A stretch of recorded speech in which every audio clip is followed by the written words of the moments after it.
Hello everybody, welcome to my YouTube channel Ekramul English channel লৈ সকলোকে স্বাগতম জনাইছো। মই আজি এটা নতুন ভিডিও লৈ আহিছো। ভিডিওটো হৈছে এনেকুৱা ভিডিও অসমীয়া স্বৰবৰ্ণ আৰু স্বৰচিহ্ন কেনেকৈ ইংৰাজী লেটাৰত কনভাৰ্ট কৰিব পাৰো। নালা হাওক পলম নকৰি ভিডিওটো আৰম্ভ কৰো।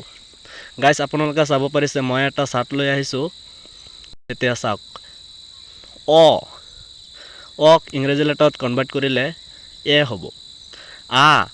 আক ইংৰাজী লেটাৰত কনভাৰ্ট কৰিলে ঠিক সেইদৰে এ হ'ব। হছইক ইংৰাজী লেটাৰত কনভাৰ্ট কৰিলে আই হ'ব। দীৰ্ঘইক ইংৰাজী লেটাৰত কনভাৰ্ট কৰিলে আই হ'ব। হছৌক ইংৰাজী লেটাৰত কনভাৰ্ট কৰিলে ইউ হ'ব। দীৰ্ঘক ইংৰাজী লেটাৰত কনভাৰ্ট কৰিলে ইউ হ'ব। ৰিক ইংৰাজী লেটাৰত কনভাৰ্ট কৰিলে আৰ আই নাইবা আৰ ডাবল ই হ'ব। এক ইংৰাজী লেটাৰত কনভাৰ্ট কৰিলে ই হ'ব। ঐ ইংৰাজী লেটাৰত কনভাৰ্ট কৰিলে এ আই হ'ব। উক ইংৰাজী লেটাৰত কনভাৰ্ট কৰিলে ঔ হ'ব।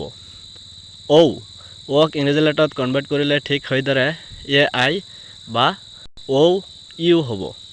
আজিৰ ক্লাছত আলোচনা কৰিলোঁ অসমীয়া স্বৰবৰ্ণৰ বিষয়ে। মই নেক্সট ক্লাছত আলোচনা কৰিম অসমীয়া স্বৰচিহ্নৰ বিষয়ে।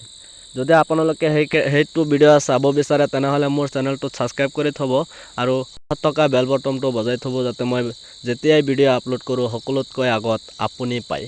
আজি ইয়ালৈ।